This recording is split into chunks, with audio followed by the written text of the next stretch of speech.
Hi, and thanks for joining me today. Today we're going to talk about suffering and why we suffer. Suffering is based on the misperception of separation. In Patanjali's Yoga Sutras, we talk about the causes of suffering being dukkha and the 5 kleshas. Dukkha is dis-ease or a squeaky wheel. When we look at the kleshas, we see that the kleshas are made up of ignorance, ego, attachment, aversion, and the fear of death or the fear of impermanence. When we look at the reasons that we suffer and we look at the kleshas, we can see that when I'm attracted to something and I don't have that, I suffer. When I'm averted to something and I do have that, I suffer.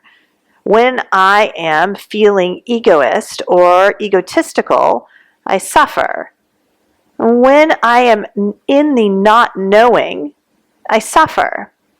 When I am fearful of impermanence, I suffer. Ask yourself why, and the answer will be clear. We suffer because of the misperception of separation. If I don't know something, then I'm ignorant to what others know. If I identify as an ego or a separate individual, I suffer because I'm not connected. If I suffer when I don't have what I'm attached to, I am suffering because of separation. If I suffer because I have something I don't want, I'm suffering because I'm separate from the perception that I do want. And if I suffer because I am fearful of impermanence, I am suffering because I am fearful of the separation that impermanence brings.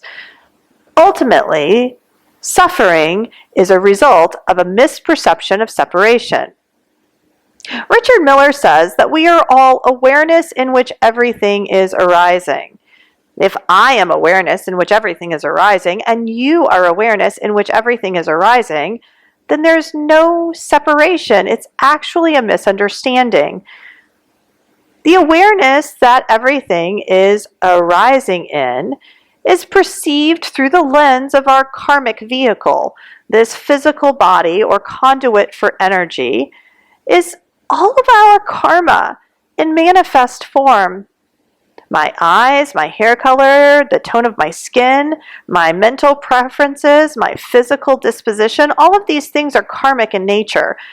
And so when I look at the world, I don't see the world as it truly is. I see it through the lens of my karma. Patanjali says that when we practice yoga, we practice non-attachment. And when we do this, we let go of the attachments that bind us. We let go of our attachment to ignorance. It doesn't matter. Knowledge isn't truth anyway. It's just a perception of what truth is or could be, but it's not actually true. The only thing that's actually true is that we are divine embodiments in a human experience. My dog Bianca is a divine embodiment in a dog experience. The awareness in which everything is arising in her is the same awareness in which everything is arising in me. How can I feel separate when I am awareness in which everything is arising? We feel separate because we're attached to our perception of the world. We're attached to our ego. We are attached to what we want the world to be like, how we want to be treated, how we want others to be treated. And all of these are normal and healthy attachments. Through a yogic perspective, we can see them. And we can see that they are perpetuating the separation, which ultimately perpetuates our own suffering. We can then choose whether to let these attachments go or whether to continue to foster them, maintain them, and cultivate them. The more attachments we have, the more we suffer. The more attachments we let go of, the freer we are, the more compassionate we are, and the more present we are to what is arising in our awareness. The brain wants to attach to things. The brain wants to compartmentalize. But the compartmentalization is meant to keep us safe. It's not necessary once we recognize that we are safe in our lived experience. It's an old script. We can let it go. Now, sometimes we can't let it go because we're not safe, and that's okay.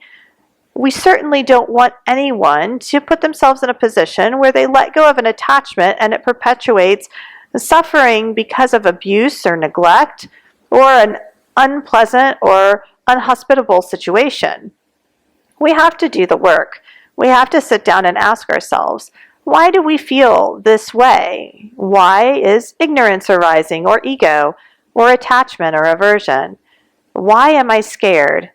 When we ask ourselves these things, and it points to one of the 5 messengers that Richard Miller talks about in his Yoga Nidra method, then we know that our material has arisen, and it's time to sit down and reframe the misperception. Richard Miller said there are 5 indicators of separation.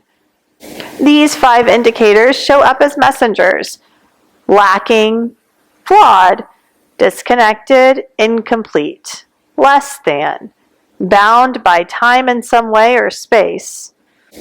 When these messengers arise, essentially our insecurities are bubbling up, and that insecurity makes us feel separate from the whole of the experience. We feel less than. Understanding that these messengers are actually tools to let go of the self-limiting beliefs and insecurities that are keeping us bound by these misperceptions can be liberating and can help us to let go of the old scripts and come back into the present moment.